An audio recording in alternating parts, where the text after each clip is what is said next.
Cagliari davanti a oltre 5.000 persone cosa non sta andando a livello nazionale? Beh, non sta andando che la gente sta sempre peggio, i salari, la gente non arriva alla fine del mese, hanno tagliato le pensioni e quindi c'è bisogno c'è una questione, un'emergenza salariale grandissima e per affrontare questo tema bisogna agire sul fisco, combattere l'evasione fiscale, aumentare i salari, ridurre la precarietà, dare un futuro ai giovani e investire sui diritti fondamentali. Dai giovani agli anziani. La salute, l'istruzione e il lavoro. Dai giovani agli anziani, intanto in Italia, quando anche la nostra regione in Sardegna, ovviamente voi dite anche di una lotta che deve essere fatta all'evasione fiscale, che anche quello è un problema.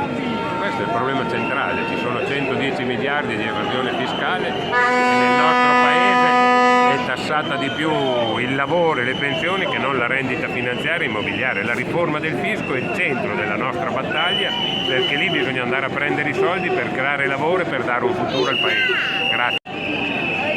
C'è anche la UIL in piazza a Cagliari con i vertici praticamente dai giovani agli anziani, passando per la sanità che riguarda tutti, voti solo negativi al governo.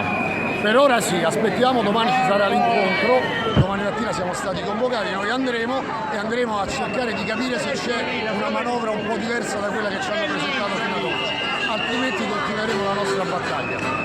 La vostra battaglia che appunto va avanti, ci sono polemiche adesso da quando c'è il centrodestra, a ogni sciopero o vi dicono di no o vi levano delle ore.